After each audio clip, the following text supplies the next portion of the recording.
On va acclamer pour Jésus.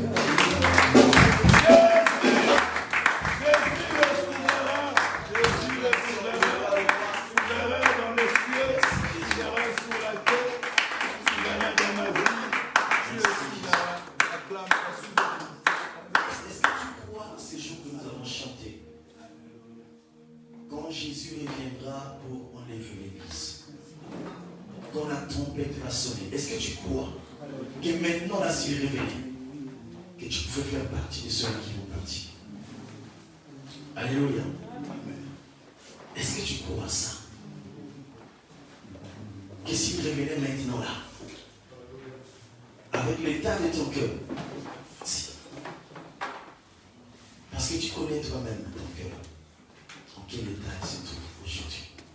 Est-ce que tu crois que si Jésus revenait maintenant, tu feras partie de cela? Conformément au chant que nous avons chanté tout à l'heure. Quand Jésus reviendra pour enlever l'Église, la trompette va sonner. Alléluia. Nous allons habiter dans un endroit où les mots ont manqué même au rédacteur d'expliquer l'exactitude, avec exactitude. Mais c'est merveilleux. La demeure que les chrétiens vont résider est très, très, très merveilleuse. Alléluia. Amen. Il y a tout là-bas sauf rien. Alléluia. Quand je parle de tout ce qui est positif. Déjà, celui qui a infiltré le mal dans le monde ne sera pas. Alléluia. On vivra que l'amour. Alléluia. Et la volonté de Dieu est que tous nous puissions participer à l'enlèvement. Et j'ai ouvert une parenthèse en disant que malgré que les écrits nous sont présentés, il y aura quand même des chrétiens qui vont rester. Dommage, parce que ces chrétiens-là, nous avons dit, ils vont vivre la grande tribulation. La grande tribulation, c'est l'antichrist. C'est les choses horribles qui vont se passer après l'enlèvement de l'Église. C'est là où on entend parler de la marque de la bête. On va imposer certaines choses. D'ailleurs, nous sommes dans la phase de préparation. Quand vous voyez le vaccin, vous voyez le Covid, ce n'est que selon le livre d'Apocalypse, la préparation de l'Antichrist. Mais ce n'est pas encore l'Antichrist. Mais il y aura des moments terribles, bien-aimés. Terribles. Bizarres. La Bible appelle ça l'angoisse de Jacob. C'est-à-dire la douleur que jamais le monde a vécue. Alléluia. Et la parole est à notre disposition pour éviter que nous puissions vivre cette période-là, la grande tribulation. Alléluia. Est-ce que nous croyons que si Jésus revenait maintenant là, nous ferons partie de ceux-là qui vont aller au ciel? Alléluia. Est-ce que nous croyons? Amen. Et si nous croyons, nous acclamons le Seigneur au nom de Jésus.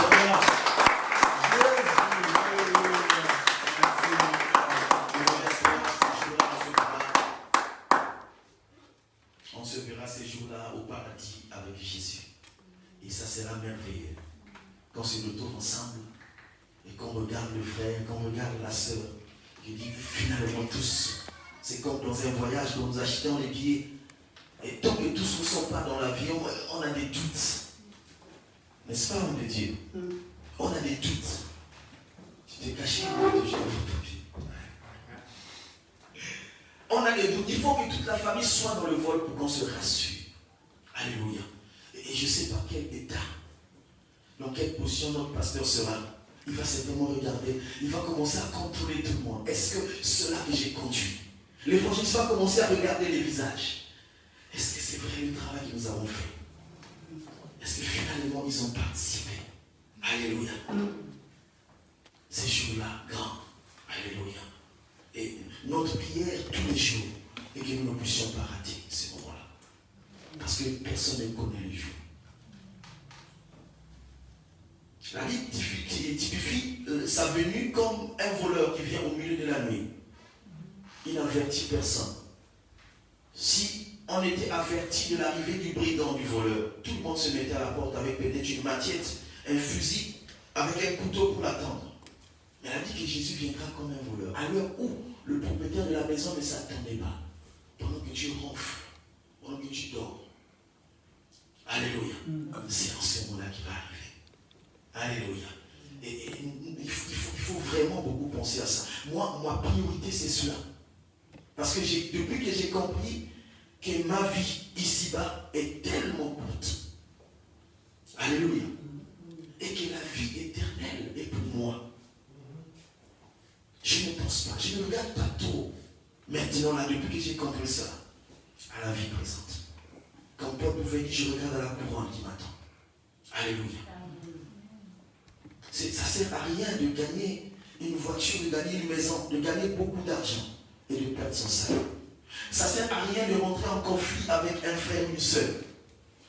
De garder la colère, la haine contre une personne.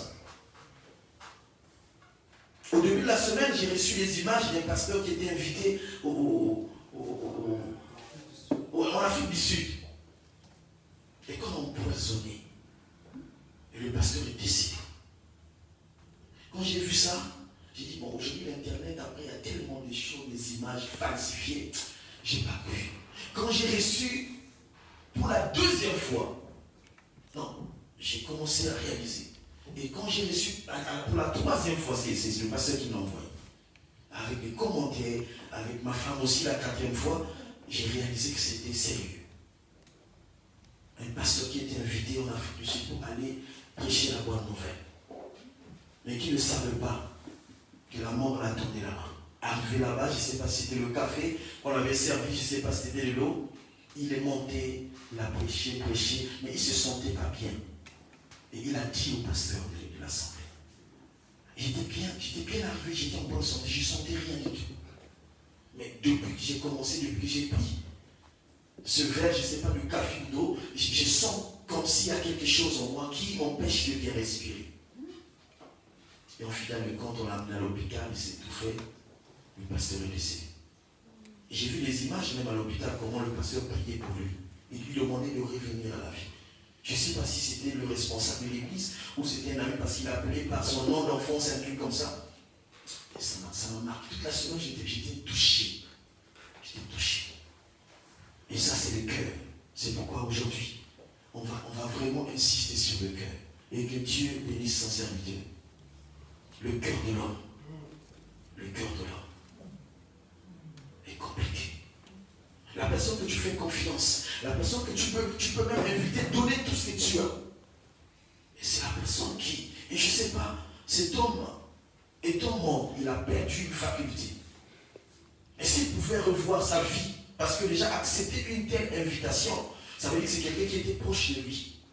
Et s'il pouvait voir, malgré qu'il avait de l'amour pour la personne, c'est que cette personne réservait pour lui. Alléluia. Amen. La Bible dit, soyez prudents comme le serpent. Je vous envoie au milieu de loups comme des brebis. Soyez prudents comme les serpents et humbles comme la colombe. Alléluia. Le cœur de l'homme. Le dimanche passé, j'ai intitulé le thème le revêtement spirituel pour le salut. Pour le salut. Le revêtement spirituel, quand j'ai médité par rapport au message que l'homme de Dieu nous avait donné, et j'ai eu pensé, la pensée était de aussi beaucoup plus centrer sur le spirituel. Parce que c'est lui, je me suis dit, celui qui n'a pas compris ce qui est invisible, ça sera difficile pour lui de comprendre ce qui est visible. C'est vrai que Jésus nous a amenés dans les choses visibles pour nous expliquer les choses invisibles. Mais la première des choses dans l'homme, c'est d'abord l'esprit. C'est Job qui le dit. Alléluia. C'est l'esprit d'abord. Tant que nous n'avons pas compris le but de notre existence, tant que nous n'avons pas compris pourquoi nous sommes sur la terre, tant que nous n'avons pas compris pourquoi nous vivons, tant que nous n'avons pas compris pourquoi nous venons à l'église, ça ne servira à rien que nous puissions prêcher la bonne nouvelle. Alléluia. Alléluia. Il faut d'abord comprendre les choses élémentaires. Et c'est ce que notre Messie a fait au départ. Il a expliqué les choses, vous savez, tout ce qu'il a expliqué, la multiplication des pains, c'était bon. Guérir un malade, c'était merveilleux. Ressusciter un mort, c'était vraiment merveilleux. Parce que le souhait de tous ceux qui pleurent, leur mort, c'est de le voir revenir en vie. C'est-à-dire qu'ils ne veulent pas qu'ils puissent partir. Mais ils avaient à côté d'eux une personne qui était capable de ressusciter un malade, de donner la vie à celui qui l'a déjà perdu. C'était un gain pour eux. Mais quand Jésus arrive dans une autre phase pour expliquer les choses spirituelles, c'était compliqué pour eux. Il a dit l'amour, c'est aimer la personne qui ne t'aime pas. L'amour, c'est prier pour ton ennemi. Celui qui veut ta mort, celui qui veut ta peau. Ils ont dit non. Ce n'est pas lui. C'est vrai qu'il faisait un peu la comparaison entre ce qui avait été annoncé depuis par les prophètes et voir un peu dans la vie si cela concordait à la prophétie. Ils ont vu beaucoup d'éléments. Mais quand il arrive sur ce point-là, c'était difficile. C'était spirituel. Ça dépassait leur entendement. Alléluia. Nous avons noté le texte de base de dimanche passé sur Genèse 3, verset 1 au verset 11 et au verset 21. Là-dedans, nous avons parlé d'Adam dans le jardin d'Éden. Adam qui a été créé à l'image et à la ressemblance de Dieu et mis dans un endroit où il devait démontrer à celui qui l'avait créé qu'il était capable aussi de faire quelque chose. Alléluia. Amen. Le but d'Adam dans le jardin, c'était en fait, c'était un test pour lui. Dieu voulait le voir aussi dans une activité en train de faire quelque chose. Parce que dans Adam, nous avons dit, j'ai dit le dimanche passé, il y avait le Neshama. Le Neshama, c'est le souffle de vie. Et nous avons dit que l'homme est tripartite. Il y a le côté spirituel, le côté de l'âme, il y a le côté du corps. Et l'esprit, c'est la partie de Dieu. Et l'âme, c'est le siège des émotions, des sentiments, et c'est le sang, le moteur de l'homme, le cœur. Alléluia. Et le corps de l'homme, c'est l'agent qui exécute les ordres qui viennent de l'âme. Alléluia. Et donc, Adam était fait à l'image, à la ressemblance de Dieu. Et le but de Dieu, c'était de le voir évoluer dans le jardin. Et vous voyez comment il a commencé à donner les noms, c'est l'intelligence qu'il avait. Et il a donné tous les noms que portaient les animaux dans le jardin. Il a même donné le nom à sa femme. C'est lui qui a donné, c'est pas Dieu qui a donné les noms. Parce qu'il avait encore l'intelligence, l'esprit de Dieu en lui. La communion avec Dieu. Et Dieu voulait voir la manifestation de cette portion de lui qui était dans l'homme. Alléluia. Amen. C'était dans Genèse 3, verset 1, verset 11. Et nous avons défini les trois mots, revêtement, spirituel et salut. Ça ne sert à rien, j'ai suivi qu'il y avait un problème technique le dimanche passé sur la diffusion. Donc c'était pas en direct, c'est pourquoi j'essaie un peu de revenir pour mettre à jour ceux-là qui n'ont pas suivi. Aussi, donc, nous avons défini les trois mots, le mot revêtir, le mot spirituel, le mot salut. Et nous l'avons donné dans tous les sens, en hébreu, en grec. Et finalement, nous avons dit qu'en l'homme, il y a trois parties. La partie que j'ai expliquée tout à l'heure. Et nous avons noté une particularité dans le jardin, dans ce qui s'est passé après le péché. C'était le choix de l'homme et le choix de Dieu. La façon de voir de l'homme et la façon de voir de Dieu. L'homme a vu des feuilles de figuier pour la solution à son problème. Mais Dieu est allé plus loin, il a pris les peaux d'un animal. Alléluia. Et nous avons expliqué la conséquence, la facilité que l'homme pouvait avoir pour mettre les feuilles de figuier. Ça ne servait à rien du tout en fait. Parce que les feuilles sont bonnes quand ils sont encore vertes. Mais quand elles sèchent, ils ne sont plus utiles. Alléluia. Amen. Et même quand elles sont vertes, quand le vent souffle, le vent ne peut pas être, toutes les feuilles ne peuvent pas retenir le vent. Alléluia. Et nous avons, c'est là que j'ai pris la particularité, la pensée de Dieu et la pensée d'Adam. Et plus loin, nous avons dit que finalement, dans la dimension spirituelle, Adam était déjà vêtu. Alléluia. Amen. Et les habits qu'il ne pouvait pas voir avec les yeux charnels, mais que Dieu lui-même pouvait regarder, celui qui l'a créé, et contempler et admirer sa création. Parce que Dieu a dit, quand il a créé l'homme, il a dit que c'était bon. C'était bon. Alléluia. Amen. Et toute sa créature, il a trouvé que l'homme était bon. C'est-à-dire que l'homme, il a placé au-dessus de tout ce qu'il avait créé. Et nous avons parlé aussi de ce que ce même Adam habillé, et nous avons expliqué les habits qu'il pouvait mettre après le péché, et nous avons essayé un peu d'illustrer cela avec les habits de l'agneau. Parce que Dieu nous cache l'animal qui avait été tué pour prendre la peau, et on s'est dit qu'on ne pouvait pas voir la peau d'un animal sans pourtant parler de la mort d'un animal. Alléluia. Et plus loin, nous avons vu dans la parole de Dieu que l'agneau avait déjà été immolé dès la création du monde. Et avant même la fondation du monde. Et par là, nous comprenons que les habits qu'Adam pouvait porter avant, c'était Christ. D'ailleurs, il est dit dans sa parole. Les habits invisibles. C'est pourquoi nous avons parlé de l'homme intérieur. Quand l'homme intérieur est très bien habillé, l'homme extérieur n'aura pas de problème pour l'habiller. Alléluia. Amen, amen. Donc Dieu voulait d'abord habiller l'être intérieur et ensuite à l'être intérieur de penser à l'être extérieur. Est-ce que ça passe? Alléluia. Amen. Quand le côté spirituel est garni, est rempli, le côté charnel n'a plus de problème. Alléluia. Amen. Nous avons parlé de l'influence, de l'environnement. J'ai donné l'exemple d'un enfant. Un enfant qui grandit dans un quartier. D'ailleurs, le résultat d'un enfant ou d'une personne qui est majeure, c'est tout ce qu'il voit et tout ce qu'il entend. Au-delà de tout ce qu'il a vu et tout ce qu'il a entendu, il n'y a plus rien. Alléluia. Tel que nous sommes ici présents. Si on nous présente des choses que nous n'avons jamais étudiées, que nous n'avons jamais entendues, on sera incapable de répondre à ces choses. Parce que ça va dépasser notre niveau. Alléluia. Amen. L'homme est le résultat de tout ce qu'il a vu et de tout ce qu'il a entendu. Et par là, nous attirons l'attention des parents pour les enfants. L'environnement pour les enfants. Les analyses ont fait que l'enfant accumule tout ce qu'il va projeter pendant l'âge de la maturité de 2 à 6 ans. Dépasser cet âge, il est presque impossible, selon la science, de rattraper cet enfant. C'est bizarre. C'est souvent l'âge qu'on néglige les enfants.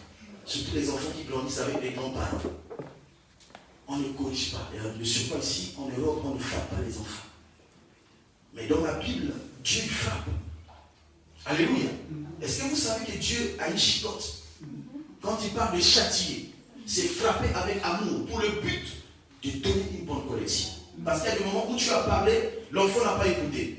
Tu as parlé, tu as encore parlé, il n'a pas écouté. Il y a des moments qu'il faut prendre la faute. Alléluia.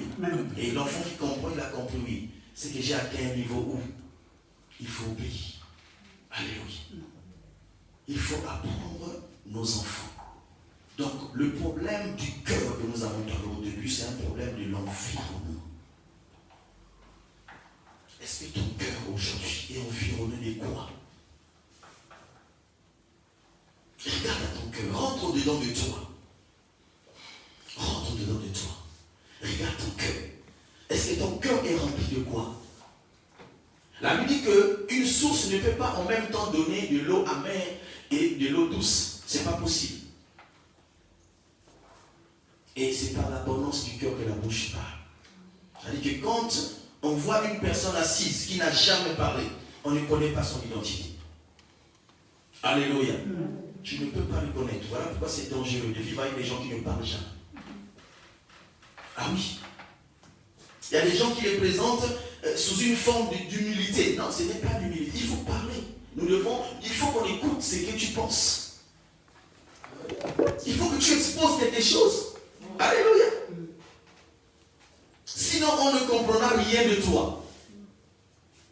Et quand la personne va commencer à parler, et quand nous allons écouter les premiers leaders, on va analyser un nom. Ça veut dire que cette personne est ceci. On ne peut pas faire ceci, on ne peut pas le toucher dans ce sens parce que ça, en fait, vous êtes en train d'identifier sa personne spirituelle. Mais on parle. C'est pourquoi Jean-Baptiste pouvait dire, je suis la voix de celui qui crie dans le désert. Je ne suis pas le prophète tel que vous le pensez. Je ne suis pas le fils de Zacharie tel que vous le voyez. Mais je suis la voix de celui qui crie dans le désert. Amen. Et vous faites erreur. Parce que vous allez me juger, vous m'avez vu grandir comme tout autre enfant. Vous allez me juger, vous allez voir, j'ai été à l'école comme tout autre enfant. Mais en réalité, en moi, ce n'est pas ce que vous voyez. C'est l'Esprit de Dieu en moi. Je suis en mission. Amen. Alléluia. Amen. Je suis en mission. Et c'est ce que nous sommes ici d'ailleurs, tout le monde. Alléluia. Le cœur de l'homme a un dépôt des choses de l'environnement. C'est bizarre. C'est bizarre. J'ai discuté avec des gens et j'ai lu un livre, pendant qu'on discutait avec un frère qui m'avait donné un livre. En fait, dans ce livre, on a dit impossible pour un homme qui a reçu une mauvaise éducation. Il n'y a aucune école qui peut rattraper cet homme. Dans ce livre-là, ce qu'il a écrit. Il n'y a aucune école qui peut rattraper un homme qui a raté son éducation. De 2 ans à 6 ans. Et vous allez vous souvenir des Juifs. Quand j'ai parlé du mariage, comment ils entretiennent leurs enfants de 0 à 6 ans. Ils sont eux-mêmes pédagogues de ces enfants. Et de 0 à 12 ans, ils présentent l'enfant. En fait, c'est l'éducation. Les Juifs ont compris que la base d'une famille, c'est l'éducation. Alléluia. C'est pourquoi ils sont tous différents. Alléluia. Ils sont différents. Tu ne les vois pas dans les situations, dans je ne sais pas quoi, tu ne les retrouves pas. Parce que dès le bas âge, ils ont compris que c'est l'âge qu'il faut prendre soin de l'enfant. Et nous savons bien que le système de ces pays-là nous empêche de donner la bonne éducation à nos enfants. Nous le savons bien. Et pour ceux qui ont compris cela, ils ont pris des mesures. Parce que le but de ce système, c'est de gâcher ces enfants. Parce qu'ils savent ce qu'ils ont comme projection pour demain. Et ils ont besoin de nos enfants demain pour accomplir ces projets. Ils savent que demain, après-demain, ils ne seront plus en vie. Parce que vouloir ou pas sorcier, chrétien, magicien, à un âge donné, il faut que tu meurs. Alléluia. Amen. Et ils préparent déjà leur succession.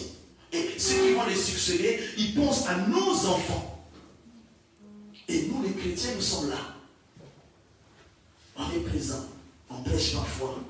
On prie tous les jours. Et on ne s'occupe pas des enfants.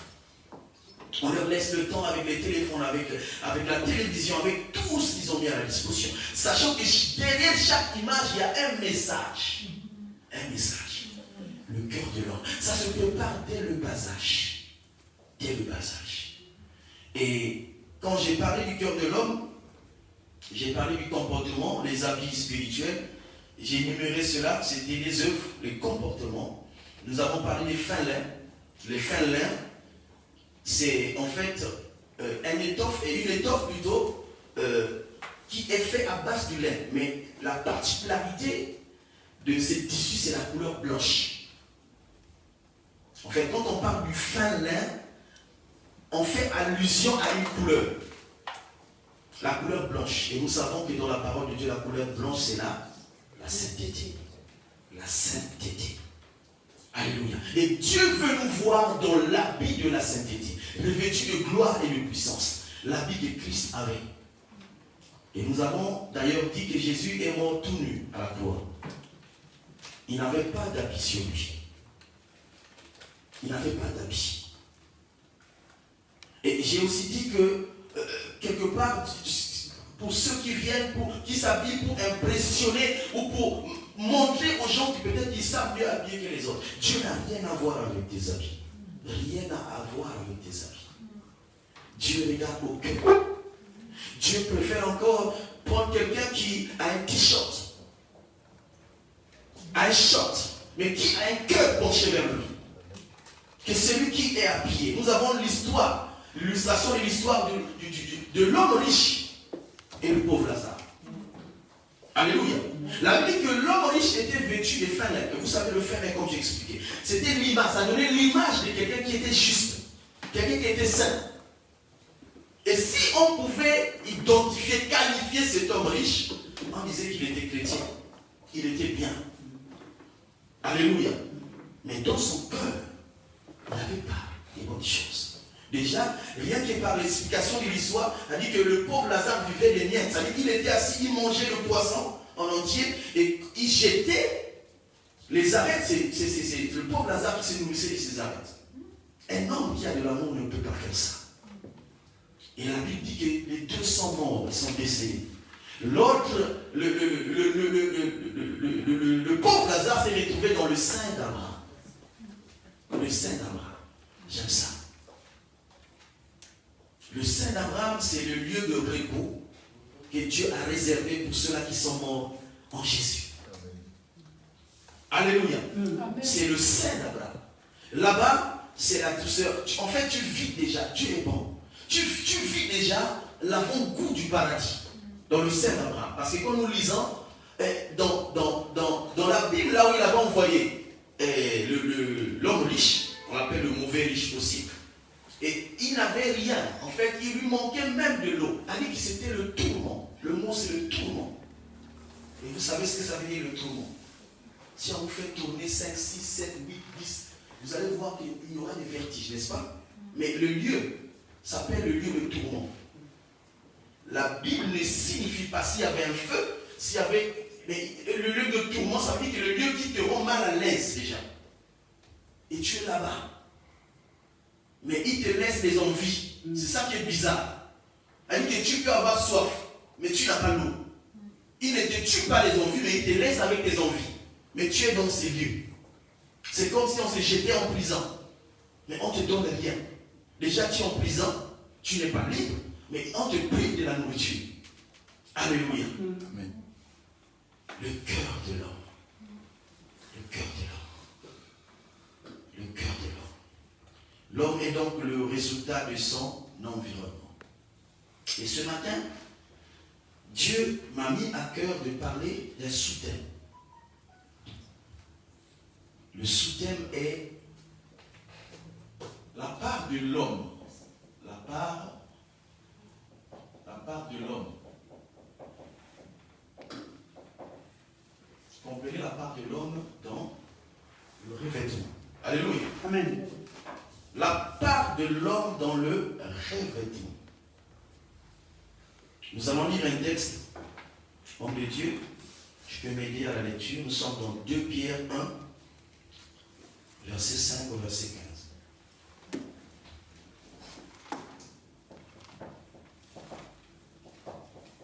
2 Pierre 1, verset 5 au verset 15. À cause de cela même, faites tous vos efforts pour joindre à votre foi la vertu, à la vertu la connaissance, à la connaissance la maîtrise de soi, à la maîtrise de soi la patience, à la patience la piété, à la piété l'amitié fraternelle, à l'amitié fraternelle l'amour. Car si ces choses sont en vous, et y sont avec abondance, elles ne vous laisseront point oisifs ni stériles pour la connaissance de notre Seigneur Jésus-Christ. Mais celui en qui ces choses ne sont point est aveugle, il ne voit pas de loin, et il a mis en oubli la purification de ses anciens péchés. C'est pourquoi, frères, appliquez-vous d'autant plus à affermir votre vocation et votre élection, car en faisant cela, vous ne broncherez jamais. C'est ainsi en effet que l'entrée dans le royaume éternel de notre Seigneur et Sauveur Jésus-Christ vous sera largement accordée. Je continue. Est-ce que, homme de Dieu, quelqu'un peut m'aider à lire cette traduction? Parfaitement. Parce que j'ai un problème des yeux, s'il vous plaît. Commence à partir du verset 3, s'il te plaît. Par sa puissance, Dieu nous a donné tout ce qu'il faut pour accéder à la vie véritable. Et pour... Par sa puissance, Dieu nous a donné quoi? Tout ce qu'il faut. Tout ce qu'il faut. Par sa puissance, Dieu nous a donné tout ce qu'il nous faut pour continuer de Dieu. J'ai aimé, c'est pour ça que j'ai aimé la version avec, oui. Pour accéder à la vie éternelle, à la vie véritable. Il nous a tout donné, il a mis à notre disposition tout ce qui est possible pour que nous puissions rentrer dans la vie véritable. C'est le salut dans notre version. Et pour vivre dans l'attachement à Dieu. Et pour vivre dans l'attachement à Dieu. Est-ce que nous sommes en train de comprendre ça? Il nous a tout donné, Il ne nous a pas fait entrer, mais il nous a tout donné pour vivre dans l'attachement avec Dieu. Mais ce qu'il nous a donné, c'est des capacités qui nous permettront de rentrer. Alléluia. Amen. Mais il ne nous fait pas rentrer. C'est ça qui est bizarre. Alléluia. Tu peux continuer, homme de Dieu. En effet, il nous a fait connaître celui qui nous a appelés à partager sa propre gloire et sa puissance. Par cette gloire et cette puissance divine, nous avons reçu des promesses d'une suprême importance et d'un prix inestimable. Grâce à elle, vous pourrez échapper à l'empire des passions qui mènent ce monde à la ruine et devenir participants de la nature divine. Pour cette raison même, faites de votre côté tous vos efforts. Pour cette raison même, la raison c'est ce qu'il a évoqué au début. Pour cette raison même, c'est-à-dire que pour maintenir la vie qu'il vous a donnée, les capacités qu'il vous a données pour entrer, pour cette raison même, faites tous vos efforts. Dans l'autre version, et dans la version, on dit, pour cette raison même, faites de votre côté tous vos efforts. Faites de votre côté tous vos efforts. J'ai aimé ça. Faites de votre côté. Ça veut dire que Dieu a fait sa part. C'est comme si, homme de Dieu, tu peux t'asseoir. S'il te plaît. Merci. Je vais expliquer ça. C'est comme si mon enfant qui part à l'école, toute l'année, il lui faut le ticket du bus ou du train, du tram. Moi, le papa, qu'est-ce que je fais? J'assure tout. Je paye son abonnement, je paye son assurance, mais ce n'est pas le papa qui va se rendre à l'école, n'est-ce pas? C'est l'enfant qui va aller prendre son bus, bien qu'il a le ticket, bien qu'il a l'assurance, c'est à lui d'aller prendre son bus, son train pour arriver à l'école. Et c'est lui qui doit entrer en classe. Ce n'est pas le papa. Vous comprenez ça? Ça veut dire en d'autres termes quoi? Ça veut dire que l'enfant en sortant de la maison, il peut perdre son ticket. L'enfant en sortant de la maison peut perdre son assurance. L'enfant peut vivre un accident. L'enfant peut changer de comportement en cours de route. Et si, malgré que vous avez le ticket, malgré que vous avez toutes les conditions que papa a réunies, comme l'homme de Dieu a parlé de l'héritage tout à l'heure, mais si vous n'êtes pas conscient, si vous faites un faux pas avant d'arriver à l'école, vous êtes perdant, oui ou non? Oui, pardon. Vous perdez. Et on dira quoi? La faute à papa. C'est ça? C'est ça? Non, moi. La faute à l'enfant. En fait, c'est ça que Paul est en train de vouloir nous expliquer. Dieu nous a tout donné. Ce qu'il nous a donné, c'est la parole de Dieu. Dieu nous a montré tous les exemples pour nous servir de témoins, afin que nous puissions mener la vie comme Jésus lui-même l'a mené sur la terre. Nous avons tout à notre disposition. Alléluia. C'est comme si, comme l'homme de Dieu parlait de l'héritage, il est rentré là, a dit que ton père t'a laissé une maison. On te donne la clé. Est-ce que si toi-même tu n'ouvres pas la maison, tu auras accès à cette maison? Non. Il faut que tu ailles ouvrir. Il faut que tu rentres. Il faut qu'il y ait une action. Alléluia. Amen. Pour accéder. J'aime bien le français quand ça vient comme ça. Il faut qu'il y ait une action. C'est vrai. Sinon, tu n'accèdes pas.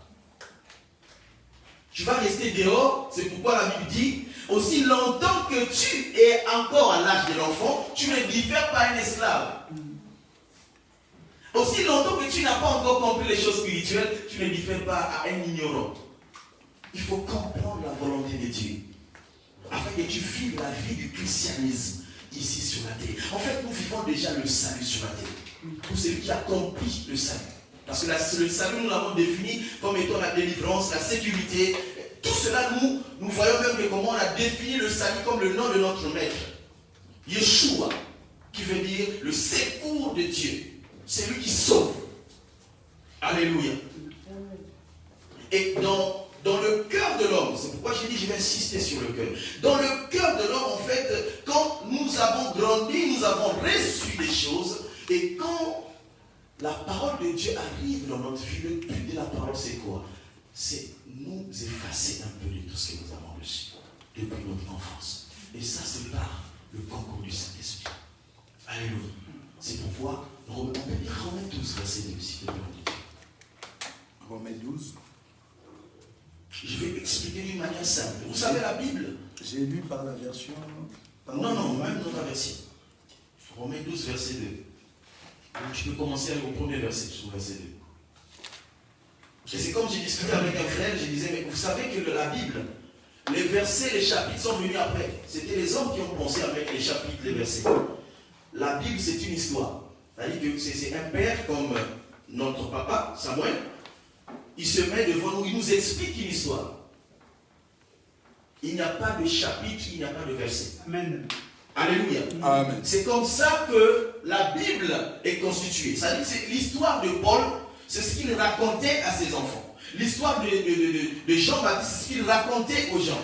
Et quand les gens l'ont pris, ils ont dit par rapport à notre génération, pour la bonne compréhension, il faut mettre les versets, il faut mettre les chapitres. Il faut le cadrer. Il faut le cadrer. Mais même dans ce cadre-là de Dieu, beaucoup se trompent. Parce qu'il suffit que tu prennes un verset dans une histoire et que tu le déplaces. Tu sors du contexte de l'histoire. Parce que l'histoire n'est pas seulement le verset. L'histoire, c'est tout le chapitre. Alléluia. Alléluia. C'est pourquoi il est important, quand nous étudions la Bible, de comprendre ce que c'est. Le contenu de l'histoire. Alléluia. En Dieu, tu peux lire. Romains 12, de 1 à 2. Je vous exhorte donc, frères, par les compassions de Dieu, à offrir vos corps comme un sacrifice vivant, saint. Je vous exhorte, frères, à offrir votre corps. On parle du corps. Continue, homme de Dieu. Comme un sacrifice vivant. Comme un sacrifice vivant. Saint. Saint. Agréable à Dieu. Agréable à Dieu. Ce qui sera de votre part un culte raisonnable. Ce qui sera de votre part un culte raisonnable. Ne vous conformez pas au siècle présent. Ne vous conformez pas au siècle présent. Mais soyez transformés par le renouvellement de l'intelligence. Mais soyez transformés par le renouvellement de l'intelligence. Afin que vous discerniez. Afin que vous discerniez. Quelle est la volonté de Dieu. Quelle est la volonté de Dieu? Est-ce qu'on peut acclamer pour la parole de Dieu?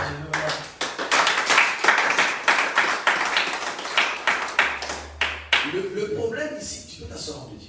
Le problème ici est au niveau du cœur, je l'ai dit.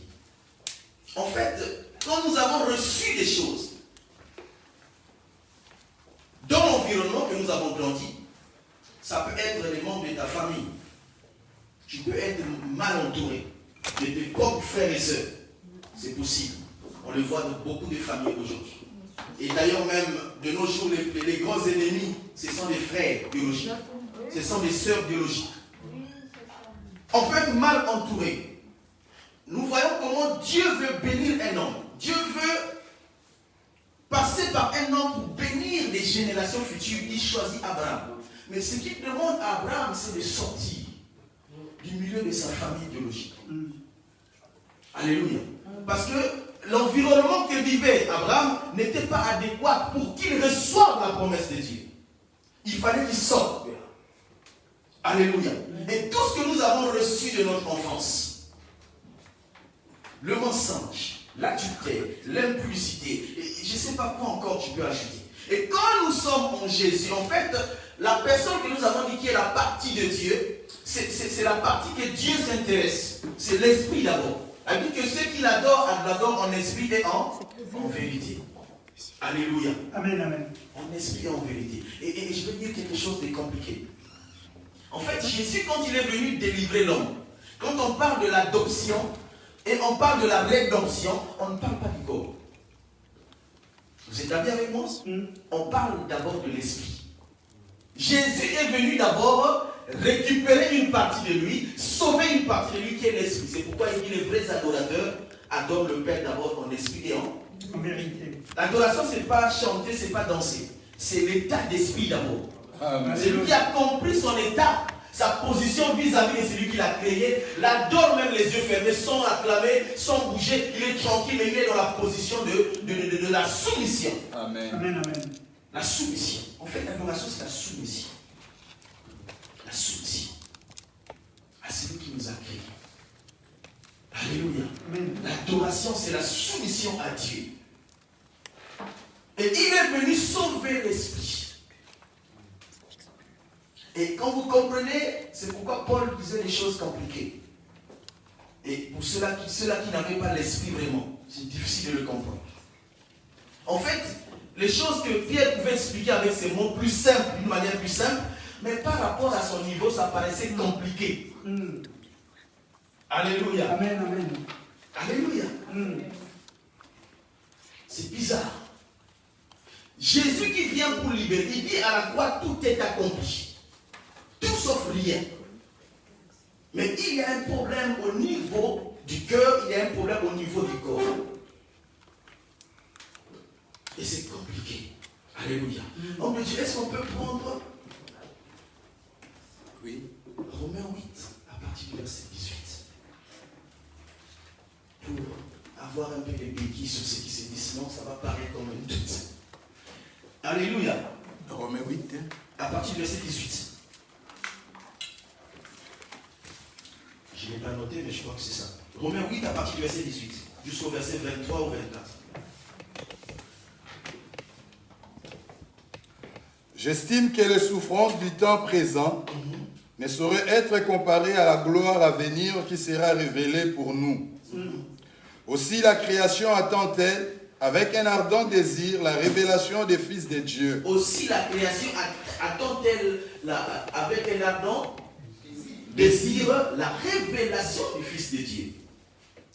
Car la création a été soumise à la vanité, non de son gré, mais à cause de celui qui l'y a soumise, avec l'espérance qu'elle aussi sera affranchie de la servitude de la corruption, pour avoir part à la liberté de la gloire des enfants de Dieu.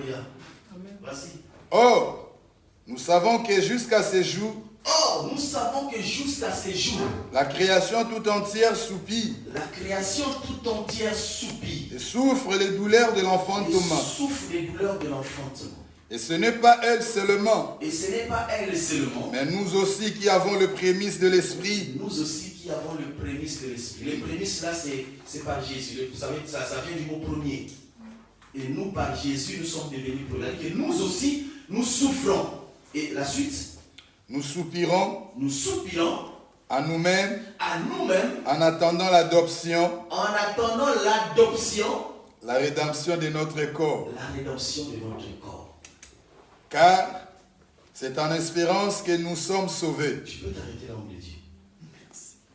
Nous aussi, nous attendons l'adoption et la rédemption de notre corps. Et c'est là même le but de l'enlèvement.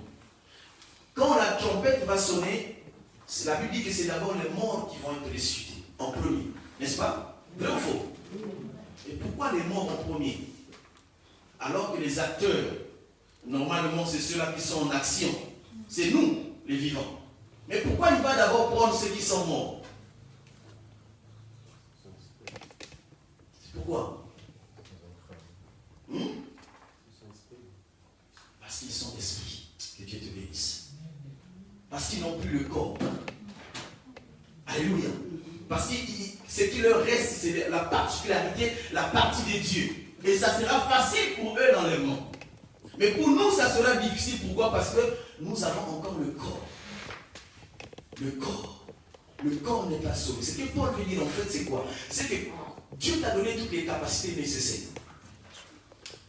Afin que, par cette capacité, comme tu as reçu de ton enfant jusqu'à avant de le recevoir, tu as donné les directives à ton corps d'exercer ou d'accomplir la volonté que tu avais, qui venait de ton cœur, de la même manière.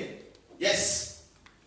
Et quand tu as reçu la parole de Dieu, quand tu es revêtu de la puissance, de la gloire de Dieu, de la même manière aussi, tu dois communiquer à ton corps afin qu'il obéisse, afin qu'il se soumise à sa parole, à la parole de Dieu. Alléluia. Et c'est ça qui paraît difficile.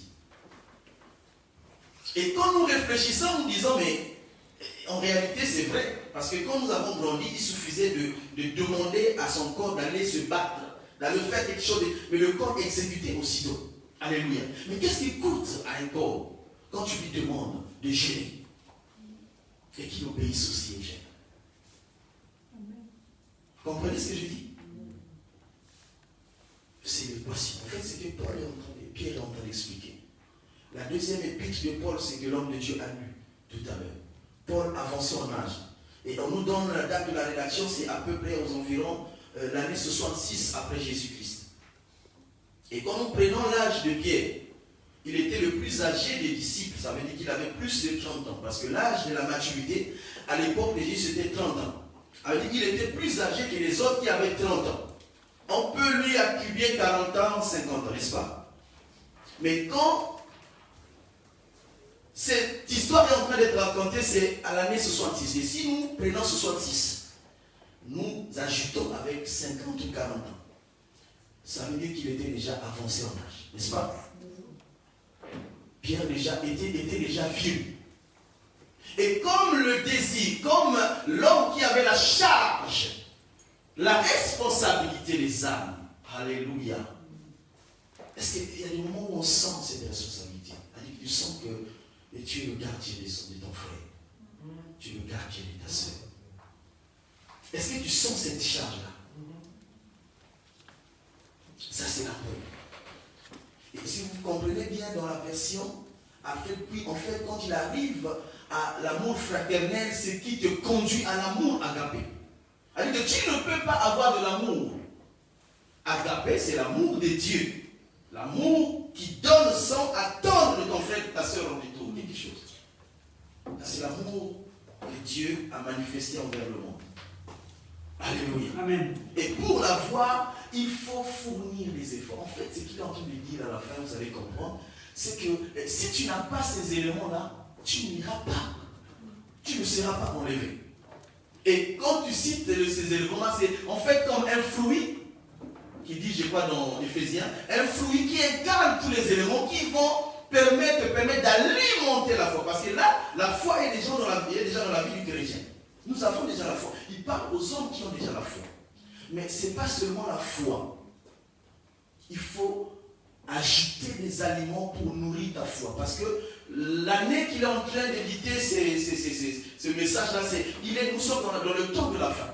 Et il est en train de regarder la succession des événements qui va se passer. Il est en train de regarder ses enfants, sa descendance, combien ils vont supporter cela.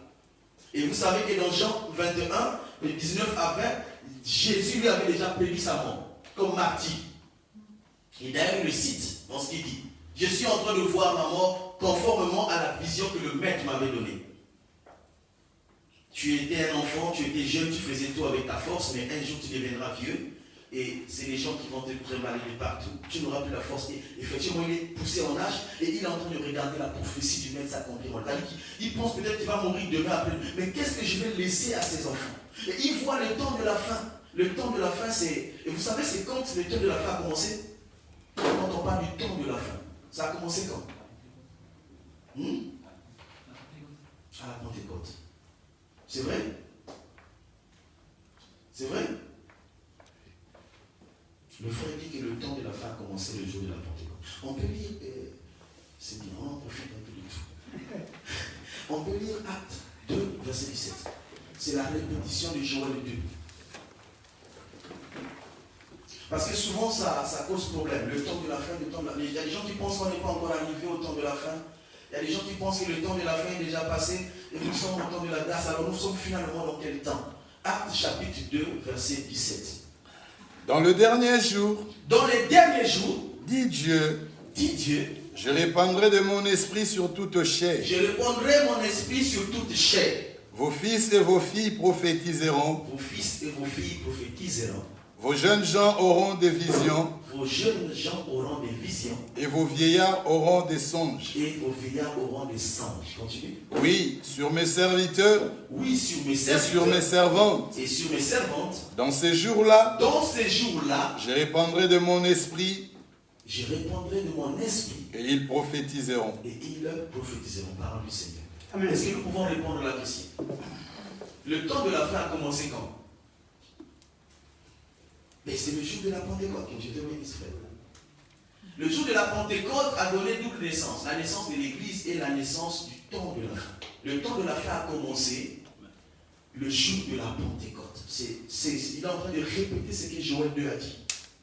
a dit que quand nous parlons du temps de la fin, ce n'est pas une question d'aujourd'hui. Ça a commencé depuis la naissance de l'Église.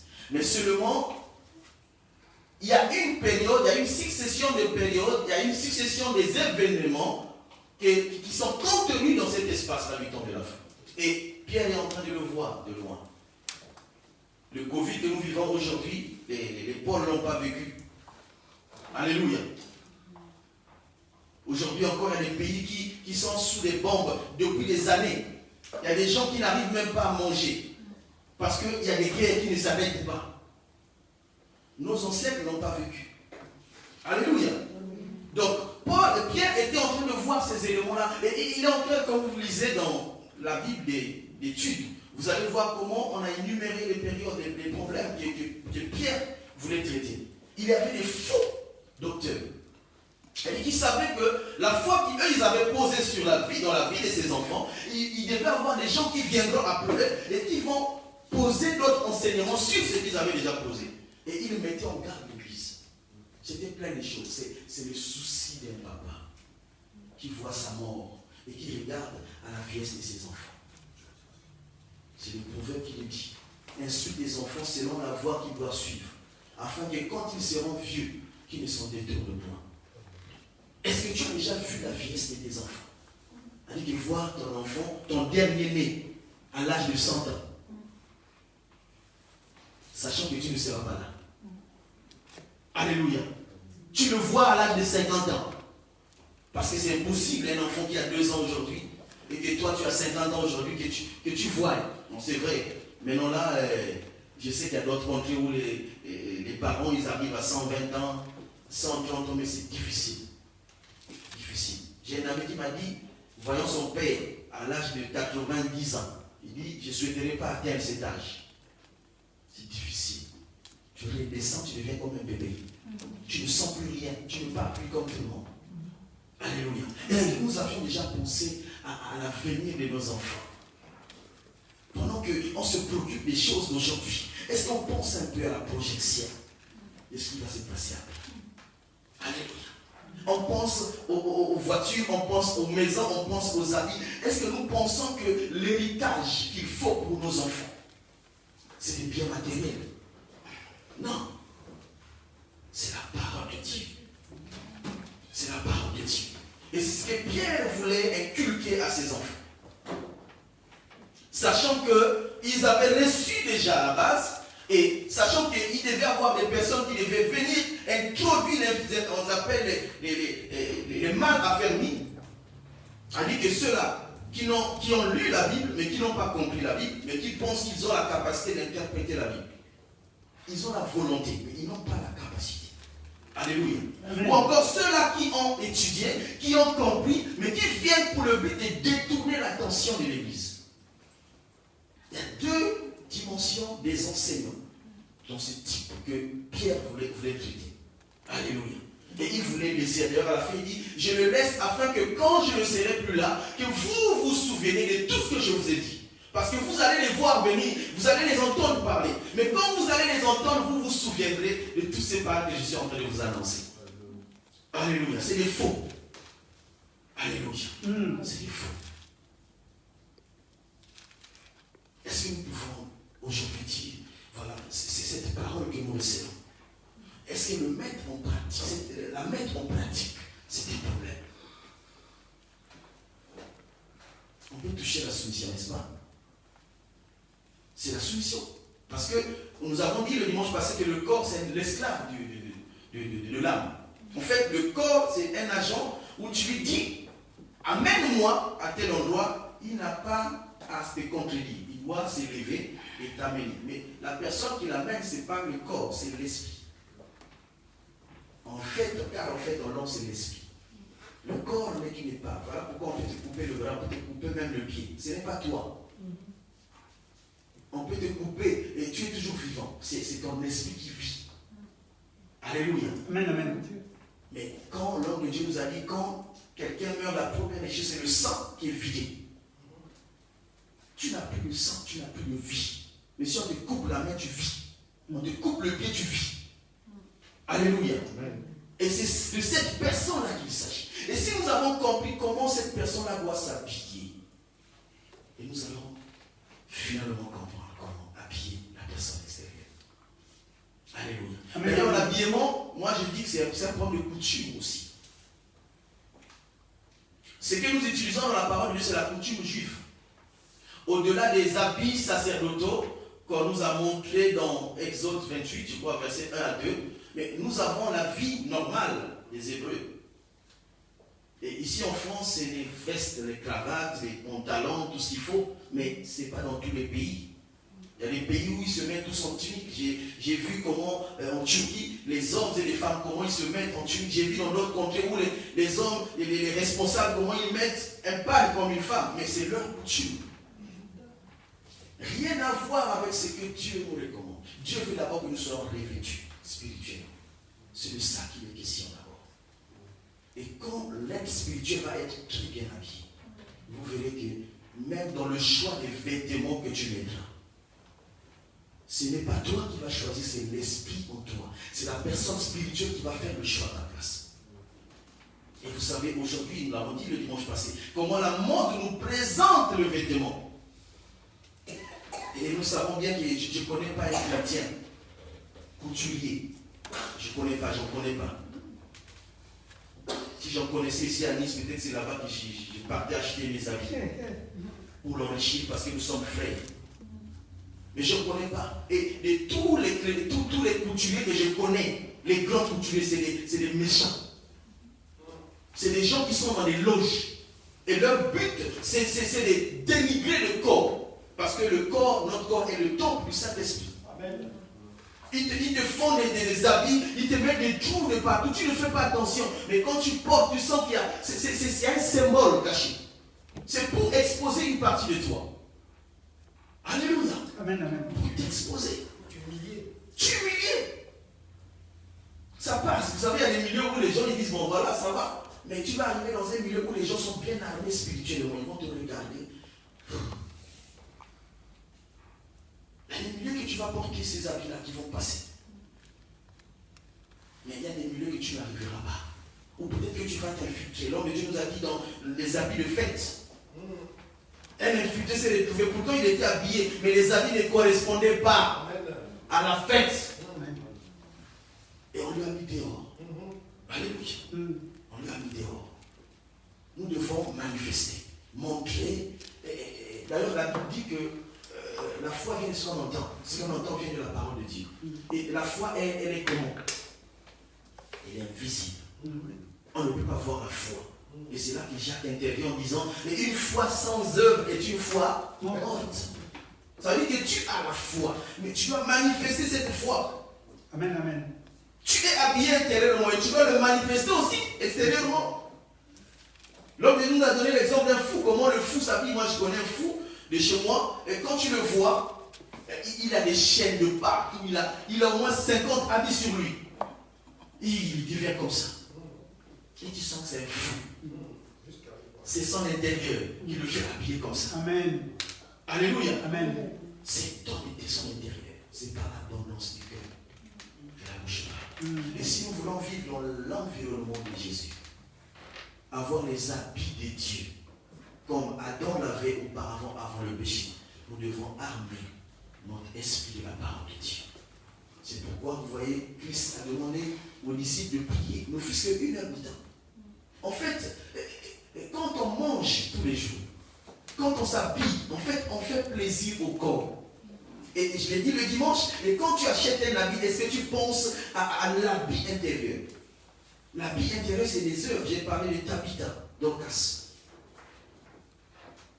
Par ses œuvres, elle était morte, mais ressuscitée par ses œuvres. Les œuvres parlent plus que les vêtements physiques. Les œuvres. Et Jésus viendra nous trouver. Alléluia. Et c'est nos œuvres qui vont parler. Alléluia. Est-ce que vous pouvez tenir debout? Si aujourd'hui l'Église pouvait réaliser, et nous, notre rôle, c'est la soumission. Et il a dit dans Ephésiens 5, je crois 22 à 28, il a donné le modèle. Il a dit que la femme soit soumise à son mari et que le mari aime sa femme. Et à la fin, il dit c'est un mystère.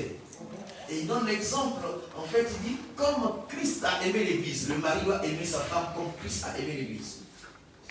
Et la femme doit à son tour être soumise comme l'Église est soumise à Christ. Waouh!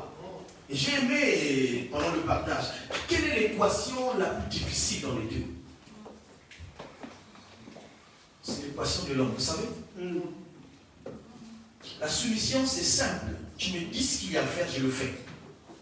Mais aimer comme Christ a fait, c'est difficile.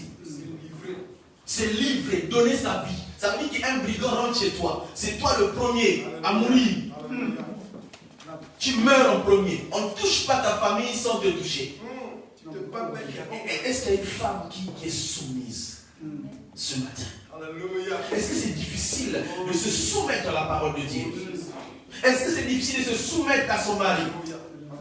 C'est l'exemple. C'est-à-dire que celui qui n'est pas seul, c'est en fait un exercice qu'on donne à un couple qui est l'image de ce qui est spirituel. Alléluia.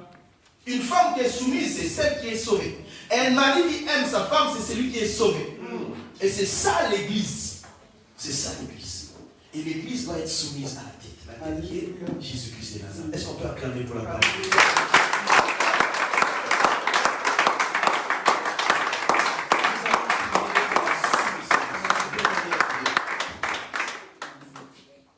Que Dieu nous aide.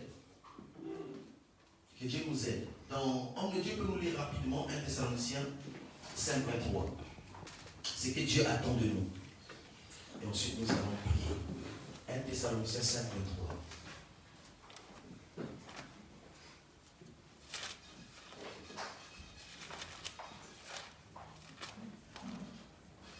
Thessaloniciens 5, 5, 23. 23. Que le Dieu de paix vous sanctifie, Que le Dieu de paix vous sanctifie, lui-même tout entier, lui-même tout entier. Là, ils disent que le Dieu lui-même vous sanctifie tout entier. Ça veut dire corps, âme et esprit. Oui. et que tout votre être, Et que tout votre être, l'esprit, l'âme et le corps, alléluia, soit conservé irréprochable soit conservé irréprochable. Là, il parle de la conservation. lors de l'avènement de notre Seigneur Jésus. Alléluia. Est-ce que vous avez compris le travail que nous avons fait? C'est-à-dire qu'il t'a donné un habit. Il a même déjà habillé ton âme, ton esprit, ton corps. Mais c'est à toi de les conserver irréprochables devant le jour de son avènement. Et la conservation, là, c'est le lavage, le lavement, la purification. Les habits blancs présentent des taches de temps en temps. Et quand tu vois une tache, tu dois les nettoyer. Alléluia. Parce qu'il ne faut pas que Jésus vienne te retrouver avec une petite tache, sinon tu n'es pas pardon. Sinon tu n'es pas pardon. Que Dieu te bénisse, tu lèves ta voix, tu demandes à Dieu, Seigneur, aide-moi. Je veux m'éloigner de l'environnement. Je veux vivre ton environnement qui est la parole, la prière. Je veux me sanctifier davantage.